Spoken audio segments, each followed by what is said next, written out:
tulangnya itu udah kelihatan.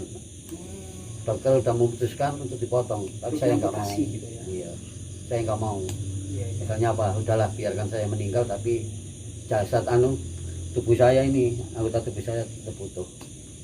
Itu udah keputusan Bapak. Iya, Ya? keputusan, Tapi tekad bisa sudah. sembuh alhamdulillah Pak ya. Alhamdulillah, Udah masih mulai sekarang udah bisa berjalan ya, bisa berjalan. Ya.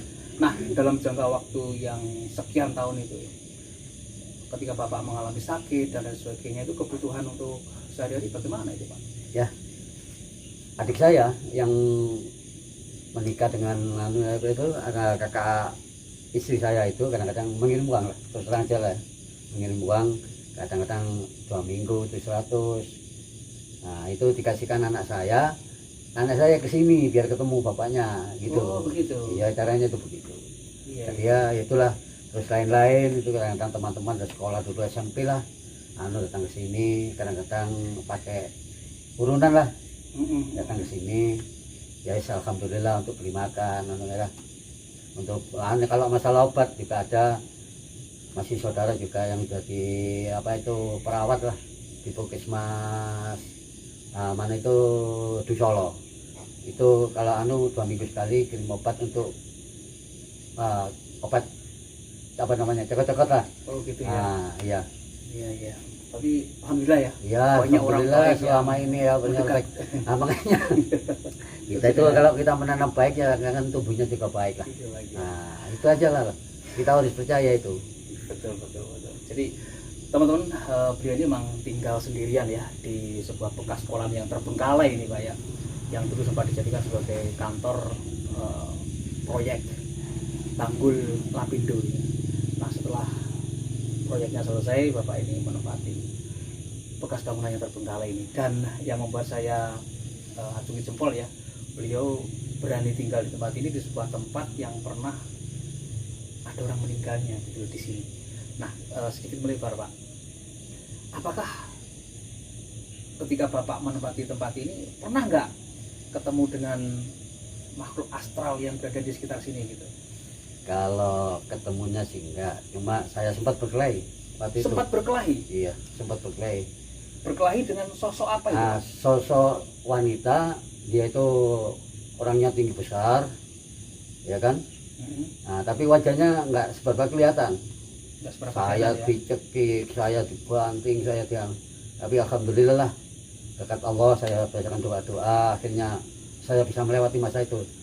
Saya dorong dengan bacaan Bismillahirrahmanirrahim, Allahu Akbar, langsung dia itu terpental, terempas gitu ya? Iya, terpental. Lokasinya di mana itu Pak? Ini tempat kamar saya. Oh, di ruangan ini? Iya. Oh, itu awal jenengan menempati atau? Iya, awal menempati. Saya dulu menempati di sana, tujuh sana sendiri juga.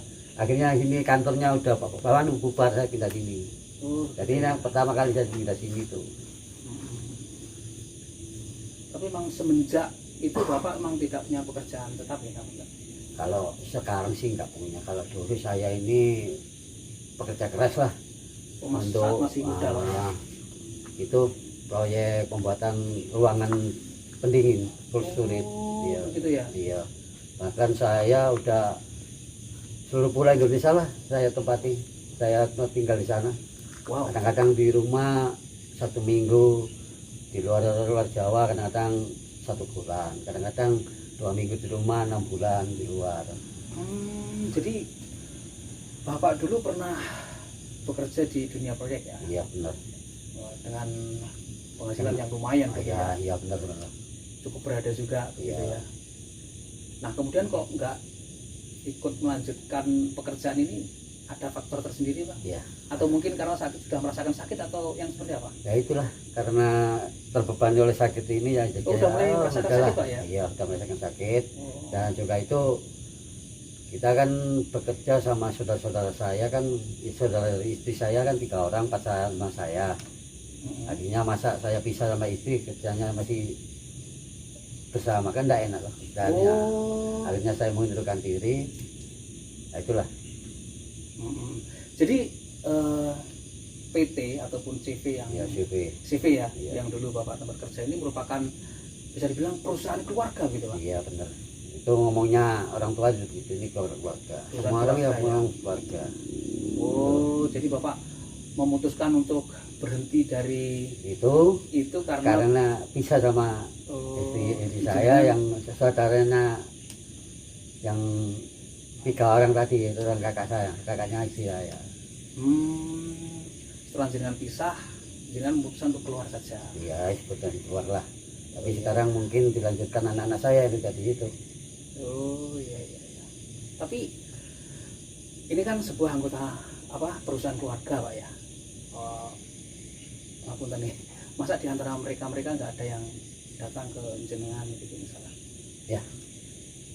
Memberikan semacam penghasilan bulanan untuk jenengan mungkin berapa persen gitu kan, ini kan perusahaan keluarga dulu. Nggak ada selama ini, nggak pernah datang ke sini, nggak pernah. Cuma yang menikahi adik saya itu 1 kali ke sini.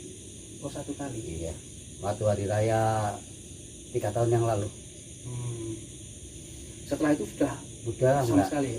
Nggak pernah sama sekali. Jenengan sakit, apakah beliau ini tahu kondisi jenengan? Tahu ya?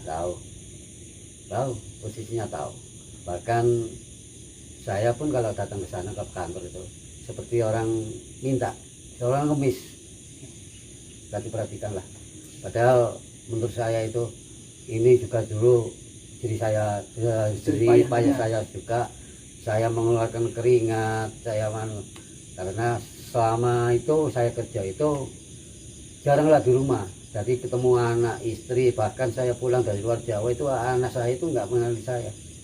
Anak jenengan tidak mengenali saya? Tidak mengenali? Takut sama saya. Oh. Tapi apa balasannya ya? Allah yang tahu nanti. Iya. Teman-teman, jadi bapaknya itu dulu merupakan, bisa dibilang salah satu ya yang membesarkan perusahaan keluarga tersebut. Iya benar.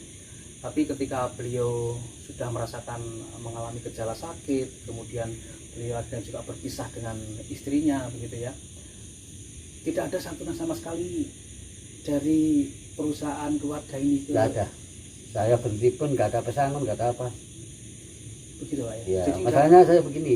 Hilang gitu aja ya. Saya hilang begini masalahnya.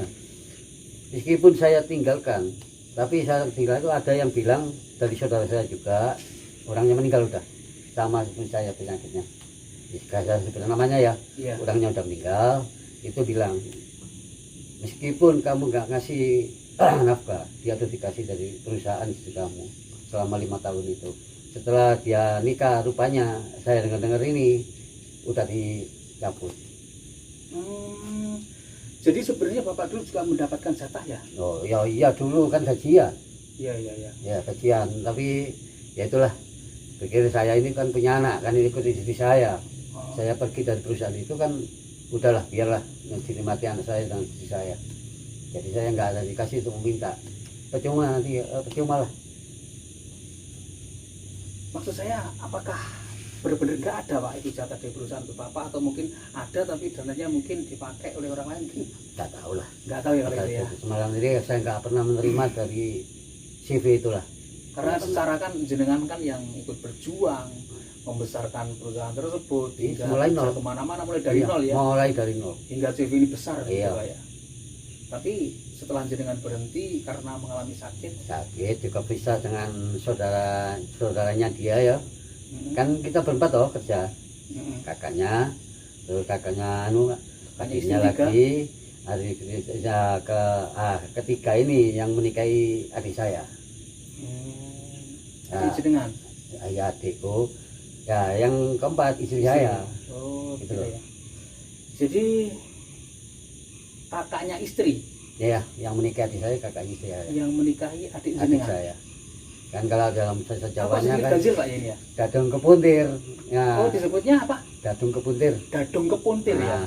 Kalau nikah desa satu sama desa satunya lagi, kalau duanya dapat itu kan namanya dandang rebutan pencelokan, Jawanya begitu kan. Nah, tapi ini masih ada hubungan keluarga ya? Ya jelas lah. Mindi sama Juwet. Ya toh? Mindi dua, Juwet dua, udah kan kita sudah rebutan pencelokan, dandang rebutan pencelokan. Itu namanya begitu, sudah dadung kepuntir. Masalahnya kan saya nggak bisa manggil dia itu apa, kakak saya itu.